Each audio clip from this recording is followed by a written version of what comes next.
3. Three. Where's my camera? There you go. There it is. We're all working together. Yes, time flies when we're having fun, right? Right. So today we're diving into unemployment, specifically unemployment for the W-2 worker and unemployment for the 1099 or independent contractor. So we have some info on that. But before we dive into that, Tim, I wanted to chat about PPP, EIDL loans, stimulus payments, which were our previous conversations. I had been in contact with somebody with Mark Amadei's office, which was very nice. And they had said, essentially, all of the funds have been exhausted, that they expect that Congress will re-up that. And then one of the interesting things that they said was, if you had applied for an EIDL loan before April 1st, that you may, that the SBA was informing them that you should just go and reapply. Are you hearing the same things, or what do you think? I had not heard that at all. In the EIDL program, I know that your previous comment is exactly correct. The Senate approved an expansion of the EIDL loan program, the disaster loan program, on Tuesday. The House expected to vote on it today to expand that program by $60 billion. But I did not hear that you're supposed to resubmit your application.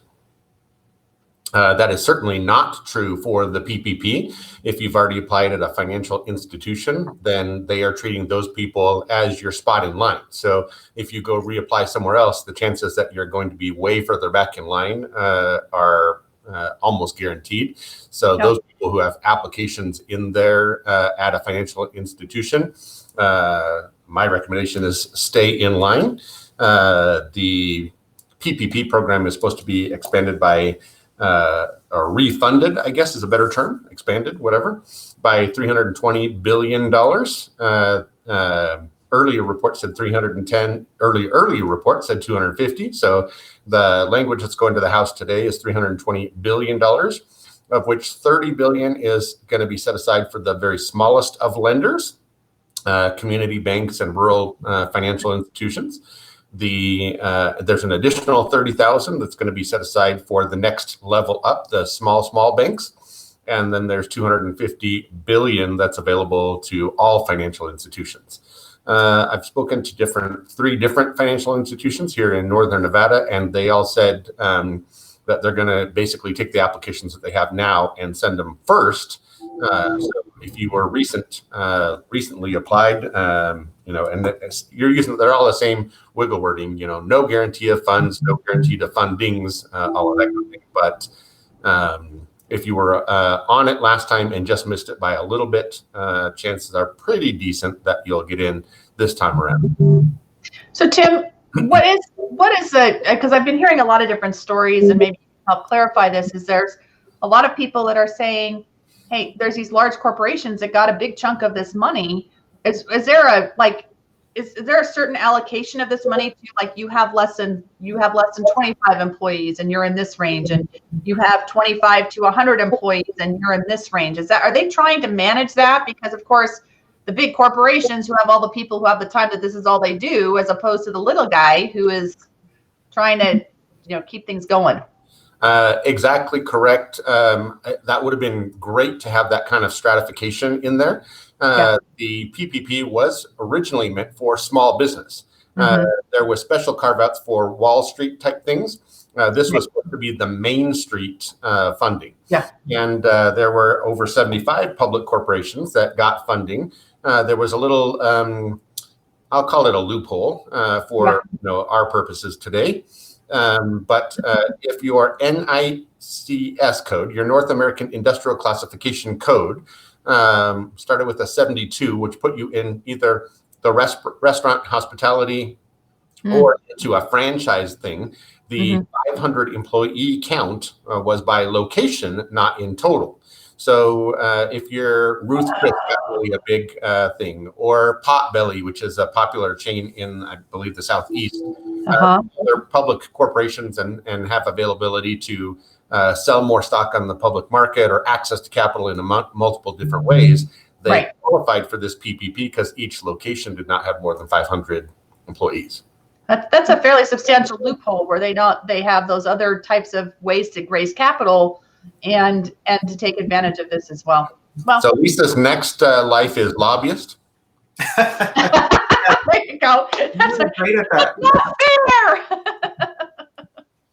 fair. That's why they're really trying. There was proposals of changing the bill to be 50 employees or less, or 25 employees or less, or putting some type of revenue cap. You can't make X more than revenue in this latest refunding, but they wanted to do it with such expediency that they couldn't go back to the negotiating table. Instead, they basically passed an expansion of the exact same bill.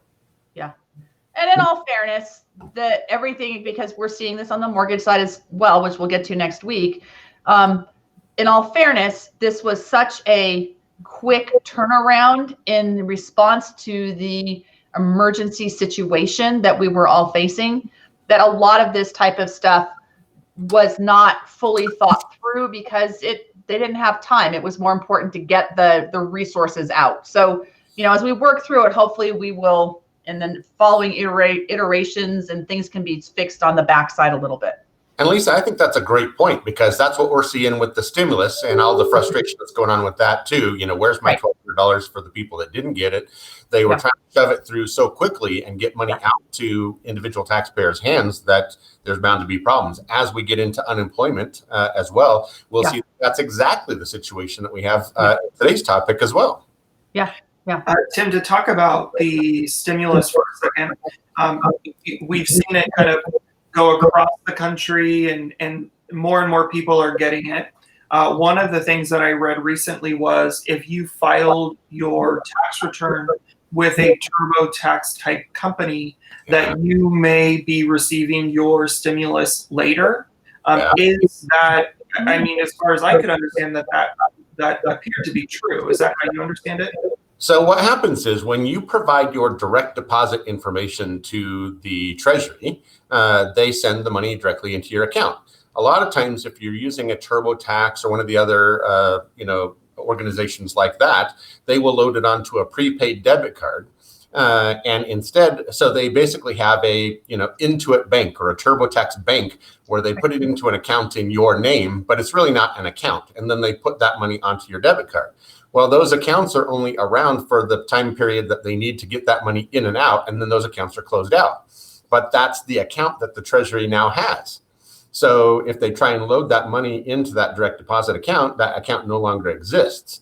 And so TurboTax and some of these larger, online tax preparation companies, that kind of thing, are trying to work with the Treasury and say, no, don't send all of those millions or billions of dollars to accounts that no longer exist. We'll get you the real account information.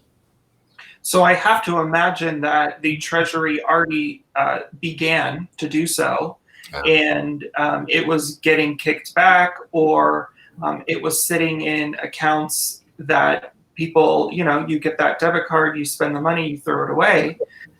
Do you have any clue of how they're working this through? Your friends at the Treasury say they are working on it, and they'll do it as fast as they possibly can.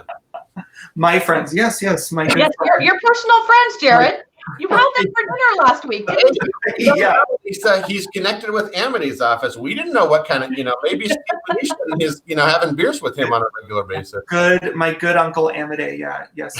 Actually, I was very surprised to hear from them, and they were very helpful. So I'll give a nice shout out to that office for going the extra mile when they didn't have to. So if we're diving into unemployment now and where unemployment stands, let's say I am, or I'm somebody out there who's had a hard time getting into the unemployment system, or maybe I had something on my account where I couldn't file it online, so I'm trying to call in. What are some of the numbers that we're seeing as far as people in Nevada who have signed up for unemployment? So Nevada unemployment, of course, is overwhelmed. We haven't seen this kind of numbers ever, even in our 2007, 2008 timeframe. It was real interesting when I was pulling statistics in preparation for this meeting. The Nevada UI said the next highest claim was like late 2008, and it was about a third of the numbers that we're seeing now. So as of April 11th, of course, today's the 23rd, so we're a couple weeks behind as they amalgamate that data. But as of the 11th, we had over 330,000 claims since the beginning of this year, and continuing claims. So people who are still clicking and clicking each week and saying, I still am on unemployment, are just over 189,000 claims. So if you can imagine, that's 3 times the highest number they've ever had previously. Then that's 189,000 people each week that have to log onto the system, click into their claim, say, I'm still here, make sure that you send me my money, all of that kind of thing. And just last week, they saw an increase of about 56,000 claims. So they're still coming in. Yeah. So yeah, if you're frustrated by trying to log on to the system, or if you're frustrated in trying to get a body, that's why 189,000 divided by 7 days a week, whatever it is still a large number. And I know that the state has originally they had doubled the amount of people working in unemployment, and now they're up to tripling the amount, or they're at I think around 300 people working in unemployment. Yeah. Just to process these claims as quickly as they can. Now, it's very clear if you're a W-2 employee and you were laid off because of COVID, that you do qualify. Good luck maybe getting through the system. What if we have a question in the chat? What if I'm a single LLC business owner? How are they handling that? So state of Nevada has always gone off of your wages for processing unemployment, W-2 wages. If you don't have any W-2 wages and the measurement period is the previous 4 calendar quarters, they say that you're not eligible for benefits. So along comes the C.A.R.E.S Act, which is why we're all talking today. On March 27th, the feds said we have so many people that are self-employed, so many people in the 1099 world or the gig economy that are self-employed. We want to be able to provide relief, unemployment, to those people as well. So they provided for up to $600 per week on a federal program that people would be able to be compensated. So the answer to the Facebook question, do I qualify if I'm a single member LLC, is yes. Now here's the problem. We have a software system at the state that was, written in the 1980s. It was never designed to cover self-employment people. And they're doing a great job, a yeoman's job. I don't mean to discount their efforts at all, but the system was just never designed to accommodate self-employed people. Like, for example, if you're a W-2 person, Jared, and you've been working for the same employer for the last 12 months, and now all of a sudden you get laid off, your employer has been reporting your name, address, social security, and the amount of wages that you've been earning. So let's take our Facebook user that posted the question. How do they know how much to pay him or her? So there is no reporting to the state on how much self-employment earnings are. And so is it just a flat 600? So the Nevada UI is trying to work with the feds and say, how do we process this claim so that the Fed money covers it? And oh, by the way, we, the state of Nevada, don't have to bear the brunt of that by, paying somebody out and not having to, have done it correctly. So they're trying to figure out all that. They shut down about a week and a half ago to do some programming updates. They're getting ready. But really the how, the why, the how we can do it is the holdup right now. Governor Sisolak indicated that they will go back as far as March 15th and retroactively pay those benefits for people that were unable to get through the system. So right now the recommendation is self-employed people should file a claim, and in one of those early boxes as you're going through the online system, you mark the little self-employment box, and then basically you're sitting out there. So you kind of said, hey, it's like the PPP program. Hey, I'm in line. I'm here. I'm ready. As soon as you figure out a process to pay me, then pay me. And then you should get up to that $600 per week. And again, retroactively as far back as March 15th, once they figure it out. Well, and I don't know if this is good advice or not. However, this is an experience that a friend of mine went through. They are self-employed business owner and couldn't apply for unemployment, or there wasn't really a system in place to do so, but they were out of business because they were a non-essential business. They went through the EIDL loan process with the SBA. They applied for a loan, and they were actually approved for that loan this week. So that could be an option. That could be an option for that person who is a single LLC business owner. And there's going to be another 60 billion available theoretically tomorrow. Yeah, theoretically, yeah. But now 60 billion, 60 with a B, that will go really fast, because we had how much in the PPP program and how much in the EIDL program? Way more than that, and it went in, I think the number was like 13 days. 13 days. So yes, so there was 349 billion in the original PPP loan program. If you calculate that out over the time period, it's about 25 billion a day that went, and it was gone in less than 2 weeks, like you said, Jared. So tomorrow, presuming that the House approves it today, and they're expected to, and President Trump signs it today, which he's expected to, there'll be an additional $320 billion. I betcha you can, mark my words, say you heard it here first, whatever. That 320 billion will be gone inside a week. Yeah, no problem. And I would imagine that most states across the country, because this is a Facebook Live event, so we may have people watching from outside our actual area. Most states, if you're self-employed, you don't qualify for unemployment in any state across the country. And so this whole thing is new for everybody. And I would imagine every state's unemployment systems are struggling with the same thing, where you may not get the employment from the state, but you could potentially qualify for the $600 a week from the federal government once they understand how they can actually access that money. Is that kind of okay? And we've only dealt with employers in Nevada and California, Sure. But you're absolutely correct. Nevada and California are having similar problems. Yeah. So let's say I want to go and apply. What is the easiest, best way for me to do that? The 200 internal and 100 external people who are working to process claims say you will get much better results if you apply online. There's a great link at the Nevada UI site. So you go to the main page. There's a tab above that says for claimants, or for people who are seeking unemployment. So you click on that tab and you basically create an account. You go on, you create an account. It drops you into screens. So if you're filing an initial claim, electronic is the way to go.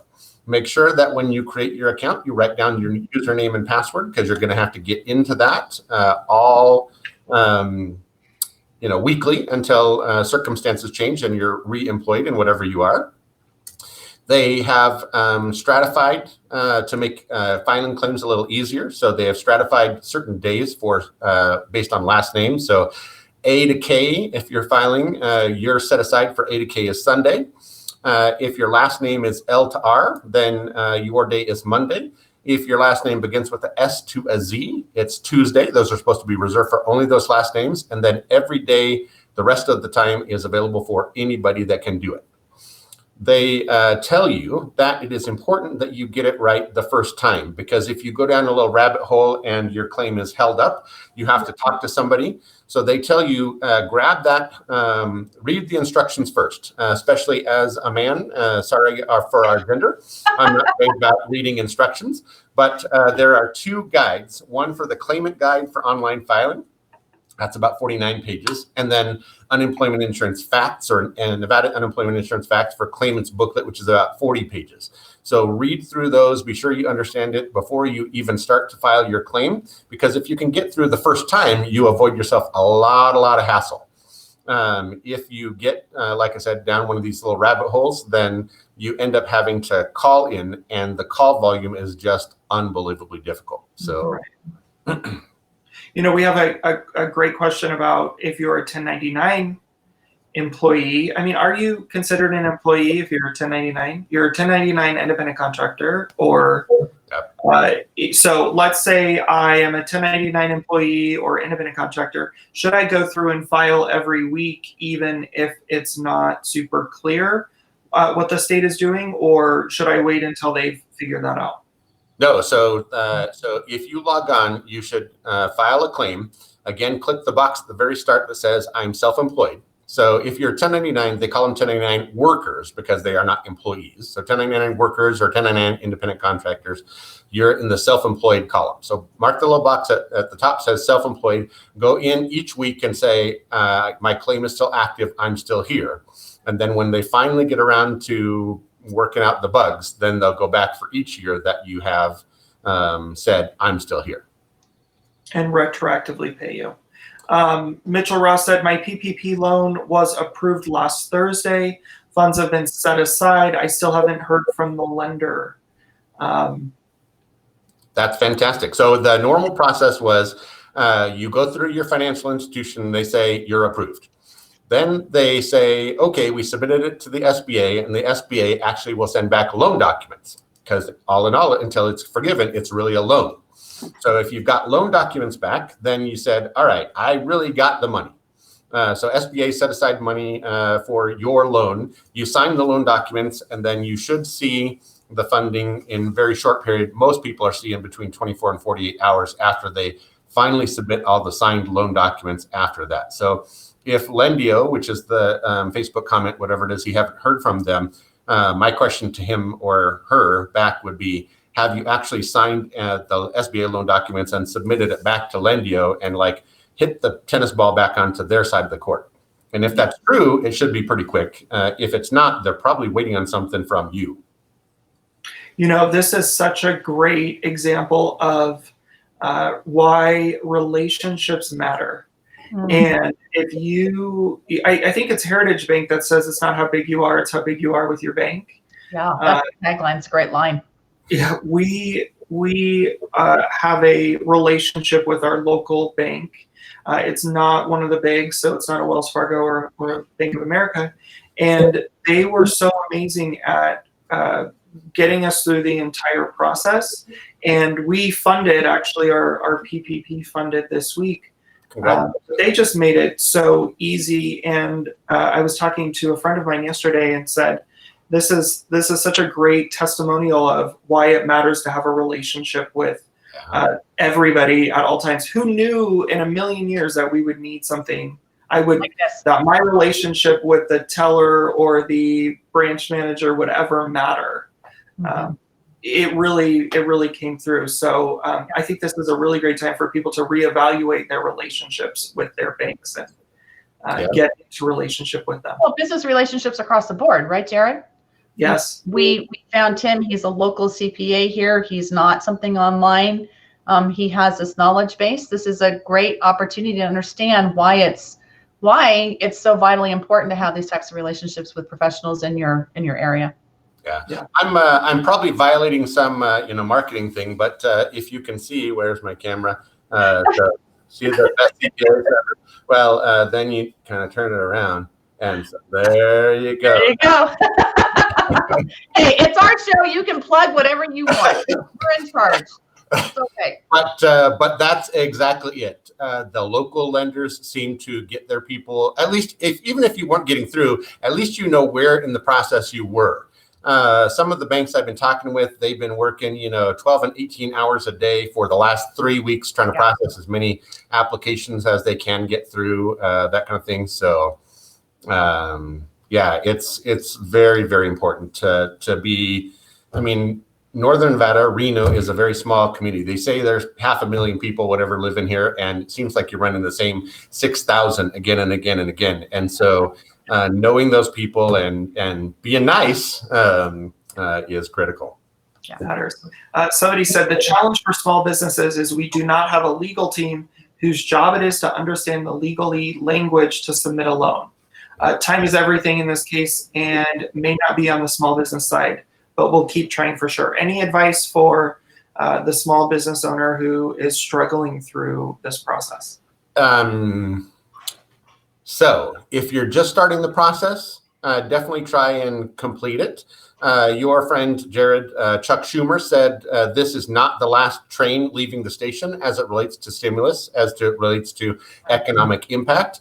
But my opinion is, if you are not already applied, if your bank has already said that their application is not approved, at least at your financial institution, then probably you'll miss this 320 billion round as well. But certainly get your application completed, get all those little loose ends, those hairs off of it, get everything submitted, and that kind of thing. If you have been accepted and you're just waiting in line, even though you haven't heard anything, you've pretty much done all that you can do at this point. My guess is, I don't know exactly how the SBA opens up the gates, but at 8 o'clock Eastern time tomorrow, 5 a.m., something like that, there are going to be thousands of financial institutions clicking the send button. And I don't know what that process looks like, but it's going to be this mad dash Black Friday before Christmas rush towards PPP loans. Yeah. So expect that you may be sitting in line. You may continue to sit in line. Yeah. Unfortunately. So we're going back to the conversation around unemployment and unemployment benefits. The federal government is giving an additional $600 per week, correct? Yeah, correct. And they are doing that. So if I'm able to apply for unemployment and get approved, I'm receiving that through the state of Nevada. They're processing it and getting it to me. Any states, that's correct. But yeah, for purposes of today, the state of Nevada. So the feds are sending money down to the state level and then letting the administrative functions of each state process their unemployment. So on March 7th, when the C.A.R.E.S Act was signed into law, it provided for FPUC, so Federal Pandemic Unemployment Compensation. So that provides up to $600 on top of what you would have gotten as a W-2 employee from the state, and or for those self-employed and gig workers.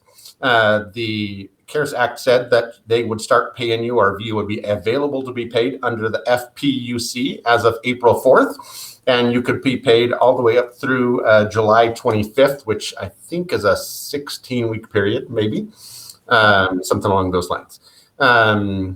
It can be for partial pay. So let's say that you were working 40 hours a week, and because your employer is not necessarily closed down, but requires you less, and you're only getting paid for 20 hours, you can do that for the 20 hours that you're not working. So that's $600 a week for this time period. And we'll see again if that gets extended at all. But right now, now through July 25th is the theoretically open period. I have a question in regards to, it might be getting too granular, but we have so many people, or have seen in the last 12 months, so many people coming into the state just because of the economic growth of Nevada.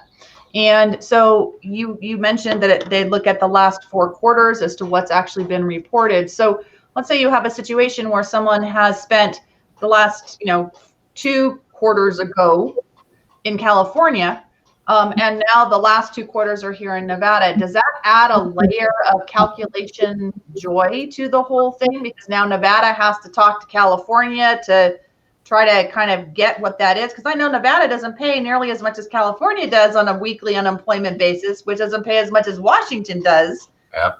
So they are recommending that if you have worked in multiple states, that you go to the state where you worked the most, so that you have a higher compensation base in that quarter period, and you apply in that state. So in your scenario, where let's presume your work and your wages were exactly equal, 50% to Nevada and 50% to California, the pro tip would be apply in California if the wages, or if the UI compensation was going to be greater in the state of California. So basically, where you've made the most income, the state that you've made the most income in the last 12 months should be the state that you actually go to apply. That's my understanding. And different from what you said, there is no provision, I believe, for Nevada to reach out to California and say, hey, give me your data. So okay, got it. Okay. So now, let's say I get through this process and I'm receiving my unemployment benefits. This was a question that I got about how do I report this on my 2020 taxes? And so let's say I selected the option for taxes to be taken out, federal taxes to be taken out. Good. Am I going to receive some type of W-2 from the state? And then also on Lisa's side, is this income that you can count if I'm trying to, let's say in 3 months, this is all back to normal, I'm back to my job as normal. Can you include my unemployment benefit as income? Lisa, you want to handle that first, and then I'll tell you about the tax side of things? Sure. So from the standpoint of unemployment income is generally not something that's considered in the past as income that you can use for underwriting, simply because it's a temporary stopgap in most cases. Of course, things are not normal. An example of that would be I have a seasonal firefighter who works 8 months out of the year and claims 5 months out of the year of unemployment, and he's been doing it for 5 years. I can actually use that unemployment income and add it to his overall income because I have consistency, I have a pattern, it makes sense. In this particular situation, we haven't gotten to that point yet where we're actually trying to, people have gone back to work and we've got this gap. If I'm going off of just based off of guidelines, what they're going to want to see is stable income. So they're not necessarily, I would think, and I would fight this with an underwriter, but again, of course, we don't know exactly how guidelines or guidance is going to change when we get to that point in this process where people are now back to work. I would say that in that particular case, a letter from the employer stating that they were furloughed due to COVID-19 will allow us to basically kind of pick up this time period of unemployment and remove it from their average of their income qualification. And basically say this was a one-time, and so that letter from the employer really needs to state they were furloughed because of the pandemic. They are now back to work, working 40 hours a week. They are working at the same rate of pay, which is really, really important in regards to those letters from these employers. And as a result, I personally would calculate the income and submit that with kind of like taking this 3-month chunk out of their world. And so I've got 9 months, we're in September. I would actually take what you've made the first 3 months and the last 3 months and do a 6-month average and basically with a letter kind of go from that standpoint. What lenders really are going to want to see is income stability. If you're doing an FHA loan and this goes longer than we anticipate, FHA says if you haven't been working for 6 months, you have to be back on the job for 6 months to have your income be considered stable. So I don't know if they're going to come out and say, hey, this is a unique situation and we can override this particular rule. So there's a lot of next steps that we just don't know yet. But that's how I would approach it at this point in time. Of course, that's how I would approach it. That doesn't mean that anyone's going to listen. Everybody listens to you, Lisa. Oh, well. Everybody. Get down to government and see if that can work. Right. I'll just call my friends at the Treasury and Chuck Schumer and Amade. We're all very tight. On the we got it in. on the tax side of it, what does this look like come by 2020 income taxes? All unemployment compensation is considered taxable income.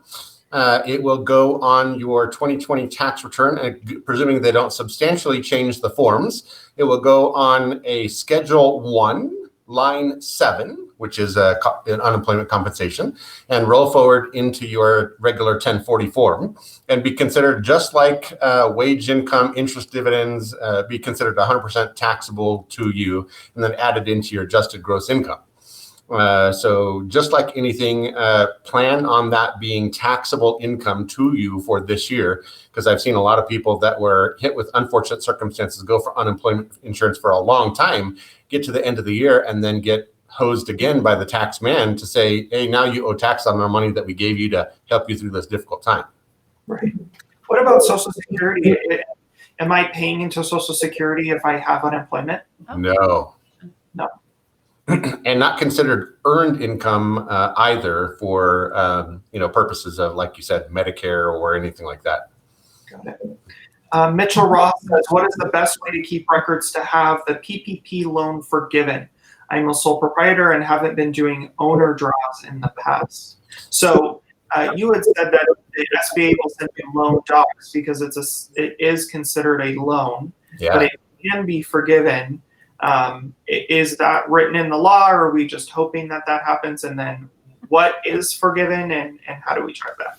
So back to PPP, if you spend at least 75% on payroll or related costs, and then the other 25% can be spent on rent, mortgage, interest only of your business operation, and utilities of your business operation, then and again, during that 8-week period from the date that your money gets dropped into your account, then it can be forgiven. The reporting would go back to your bank. They would verify it all and then report back to the SBA that loan should be forgiven. In his specific context, his specific question is, he's a sole proprietor. And so he would actually have to have a self-employment statement, usually a profit and loss, that would say, hey, I made X amount in revenue, I have X amount in expenses, whatever drops to the bottom line. So that sole proprietor, his self-employment income. So if he has, quote, payroll, which in this case is his self-employment income, then it could be qualified for forgiveness as well. So he would have to then keep really good records, unlike some of my clients who say, I'm going to hurry up and do all of my 2019 bookkeeping so that I can get ready for my 2019 tax preparation in March of 2020. My recommendation that never happens, Tim. Out of the shoebox, right? It's all in the shoebox. Yes. But the bank is not going to accept the shoebox. And so he's got to keep a really good summary. And I don't care if it's by Excel, if it really is on, 4-column paper and he's adding stuff up. At the end of the day, he's got to be able to provide something to the financial institution that says, here's my claim for forgiveness. Mm-hmm. This conversation is so interesting to me because for so many people who are small business owners or real estate agents or sole proprietors, we may not be so good at keeping track of all of this, right? And who knew it would take a worldwide pandemic for probably some of you out there who are watching to go, oh, wow, like keeping a P&L is really important, and putting myself on a payroll is really important, and setting these things aside so that if this were ever to happen again, I can imagine that for the people who are already doing that this has been a much easier process than for the people who, like you said, are waiting in March 2020 to file, to get all of their records reconciled from the previous year and file their tax return. That just can't be easy. 2-part response, Jared. On behalf of the 90 to 95 realtor clients that we have, on behalf of them, they take the 5th. They're not going to respond about their record keeping, that kind of thing. Second part of the answer is we had a client yesterday who is a sole proprietor, so not single member LLC, not S corporation, that kind of thing, sole proprietor, that said yesterday, I would like to apply for the PPP. Please give me a P&L for 2019. And my response was, give me the numbers for 2019 and I'm happy to give you a P&L. And so, we are magic, but we can't create what happened for you last year. So you don't just put those numbers in there? And I can give you any P&L you want, Jared. You just got I want a really big P&L that would get me more money. So just give me the biggest one and make it the greatest. Now, the follow-up class to all of this, when this is all said and done and we can actually meet, there'll be a class at Tim's office in the evening on how to actually keep your books and how to actually keep a P&L. I'll bring the wine. There you go. Yeah. You're right. I need the class of how to pay quarterly. That's I need that class. Yeah. Not that it's really a class. It's 5 minutes. Here's your check. Go. Right. It's more like how to set aside those funds. So that's the key. There we go. Yeah, that would be a great class. Yeah. So I bet, I mean, the unemployment thing, this is the first time we've ever seen unemployment be made available to self-employment people. And it's a wonderful, wonderful resource. And like the Donner Party, the first person that was going through that chest-high snow has to break through all of that snow. And so all of you who are unemployed and are seeking those unemployment benefits, you're the first person through chest-high snow. You're really defining how future years, future crises, and unemployment for self-employed people will be handled in the state of Nevada. Yeah. And hopefully at the end of this, we don't end up eating each other. Yes. At the Donner Party. I had to get that in there. I was going to say, you really had to go there, huh, Jared? If you're going to use the Donner Party as an example, I have to throw that in there, right? It's just history. So we've talked about if you're unemployed and you're a 1099 worker, you can still apply. You may not see your money right away, but the governor says that they will do some retroactive. Once they figure it out, they'll go back to March 16th, if I'm understanding it. As long as you've been applying for that long, you'll see money in your account. If you're a W-2 employee, it's a fairly easy process if you go online. However, if you have a blip or if they don't get you approved right away, you may see some difficulties in calling in. Yeah, so some of that, for example, we had a client who was filing for unemployment and got their claim denied. It turned out that their social security number that they put in their unemployment insurance claim was one digit off from what their employer had been sending in the wages under. And so when they went to file, the unemployment office says, you've got no wages under your social security number. Right. But then again, that throws them into the holy hell that they have to call in and get a live person to say, all right, let's look into this. Tell me what your employer was. Give me the ID number, all of that kind of stuff. So good. That's a good lesson in checking to make sure that it's listed correctly. So I get my money. I'm getting a portion from the state of Nevada. What is that, by the way? Is that 60% of my wages, 75% of my wages? The guide says it can be up to 2/3 of your wages. And I think it's a maximum of $469 per week. Okay. And then the $600 on top of that is leading a lot of the smaller businesses and that kind of thing have struggles with their employees because it's almost kind of an add-on. So if I get the $469 from the state, which is the cap, I add the $600, I'm getting $1,069. It could actually be more than what I was making full time. I've had some of my employer clients call and say, my people are begging me to put them on unemployment or don't want to come back because they're earning more than they are on unemployment than they would be if they were working 40 hours a week. Yeah, that's true. My mother-in-law has worked for the El Dorado for 20 years and was furloughed, of course, because they had to close down. And yeah, she's doing incredible with this unemployment. She got a raise. Tell her to withhold taxes.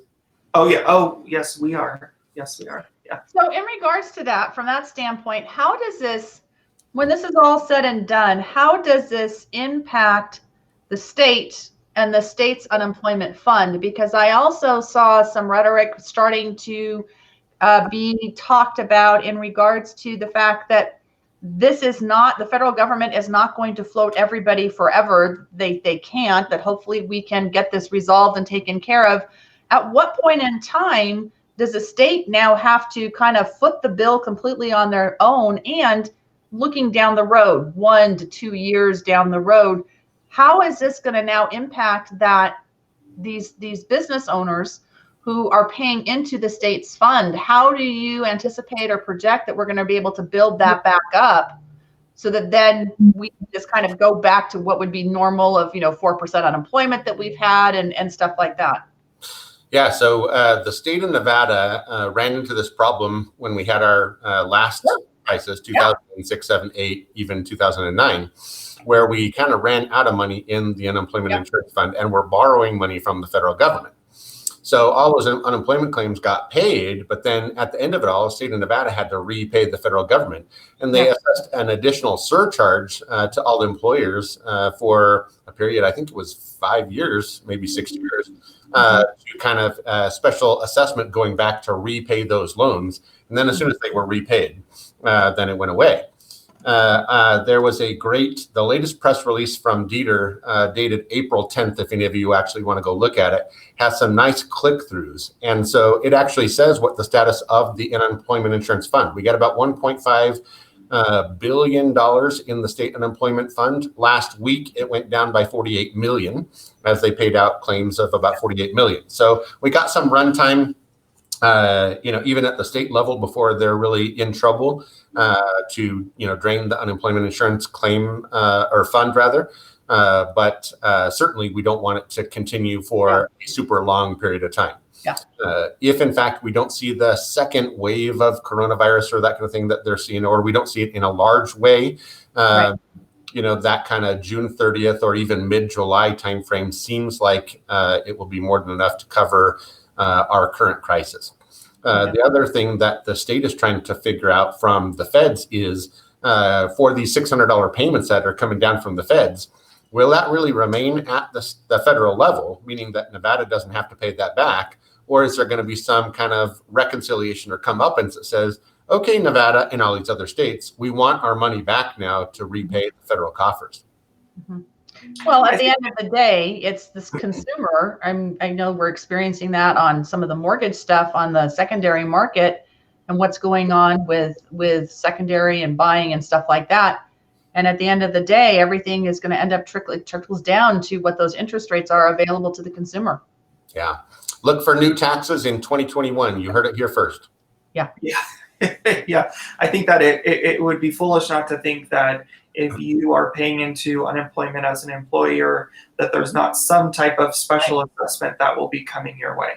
Well, they already have a provision. So let's take my own operation for a while. So as a new employer, you start out paying an unemployment rate of 3% of wages up to a maximum of $32,500 in for each person. So anybody that goes over 32, I have to only pay 32% or $32,000 at 3%.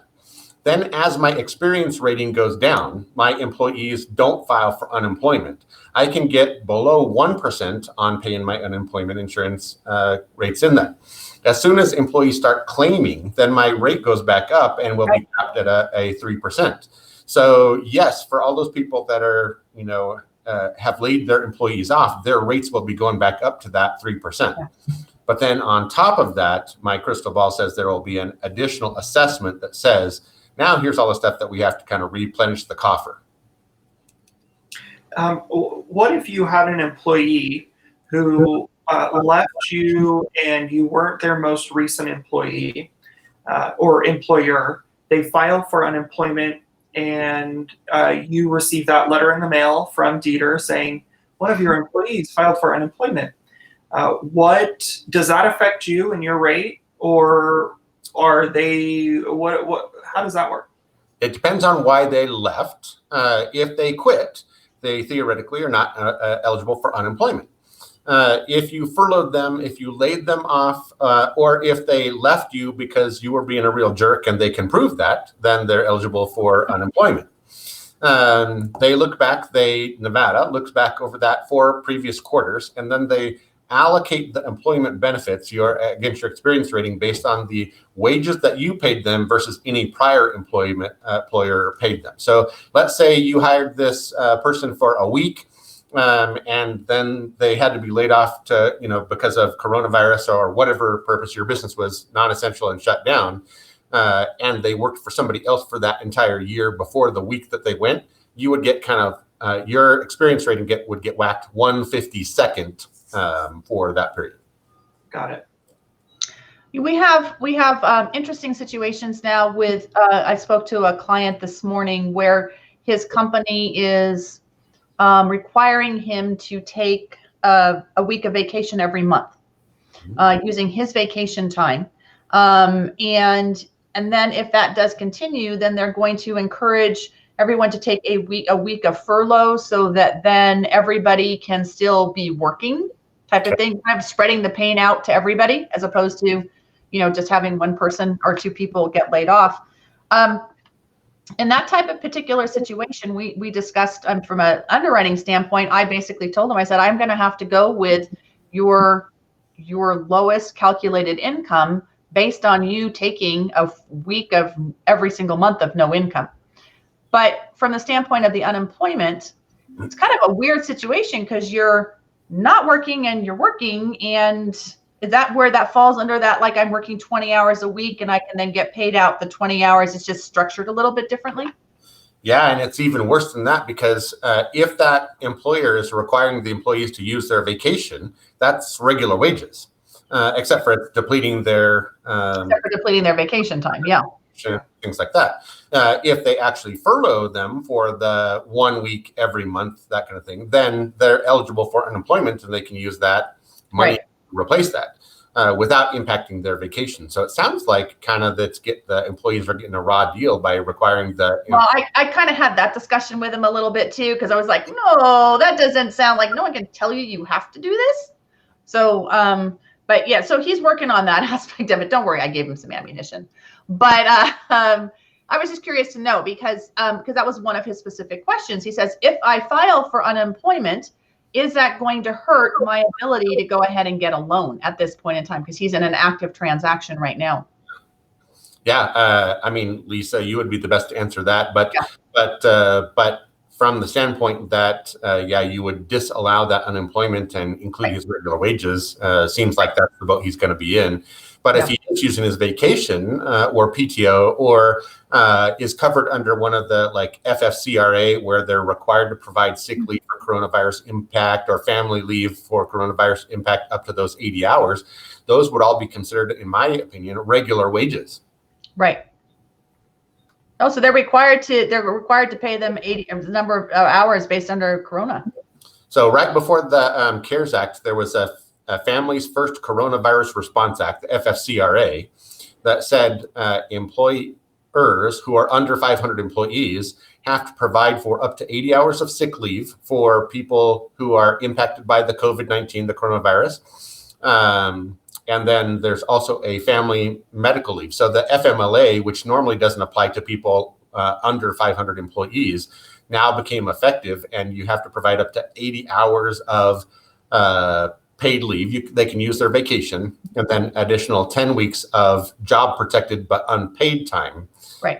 For all that kind of thing. So yeah, I mean, you're talking only 80 hours, only 2 weeks, but they should be able to get a payroll tax credit of 100% of those wages on their second quarter payroll tax reports, if in fact the employer pays the employee's wages for allowing them to care for parents or kids or impacted by COVID, or if they themselves are diagnosed positive and have to stay home for a quarantine or anything like that. Got it. Okay, good to know.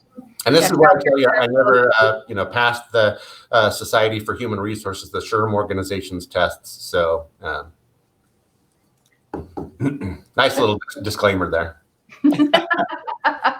It just seems to me like there's so many nuances and there's so many opportunities. Let me ask you this question.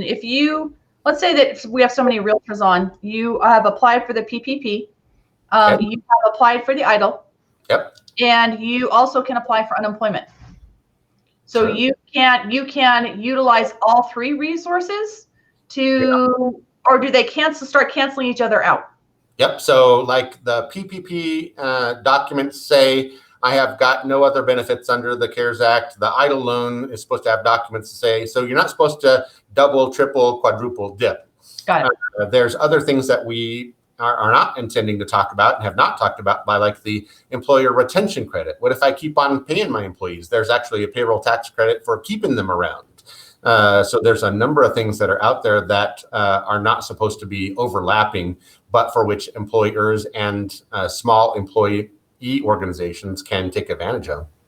So you've been a wealth of knowledge, Tim. I mean, I personally have loved having these conversations because I'm just I have all these family members. I'm just jotting down the notes and I'm passing the information on to make sure that everybody's taken care of as much as possible. That's exactly wrong. You're supposed to tell them, come back and watch this. Oh, okay. Well, I like that better. That's what I'm going to do. There we go. That's perfect.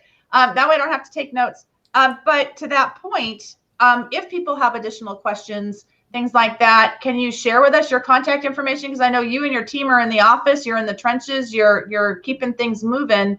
You are a great resource. How best for more specific questions for each situation, how best to get in touch with you? So first of all, look back to our prior week's thing, because it was all in that recorded thing as well. Thank you, Jared, for being master of all things technology. They can, and Jared, if you'll put that on the Facebook post. My telephone number is 775-825-6008. That's the main office line. We are closed to the public, but certainly doing all the Zoom and remote distance calls and that kind of thing. Email is tnelson@encpas.com. So edwardnancycpas.com. And of course, our website, encpas.com as well. But yeah, we're answering questions like that for people day in and day out these days. There's so many questions, and it's going to continue, unfortunately. Yeah. Lisa, what are we talking about next week? Oh, we're talking next week about mortgages and forbearance and forgiveness and student loans and how you can, with your student loans, a lot of great stuff going on in regards to allowing, timelines. A lot of people are on these forgiveness type of student loans. You have to put in a certain amount of time. And some of the nuances that they've created. I was able to get on a couple webinars to learn a little bit more about that, because that's not my area of expertise. And right now, from what I've heard, it's applying just to your federal student loans. But I'll give you the information that we can send that link out to people if they can listen to the student loan webinar as well, which helps direct them as to where to go and how to determine what kind of student loan you have. Because private loans are currently not included in this. So you have to be very careful of what kind of student loan you have. And then, of course, the forbearance question and how is that impacting on the front end?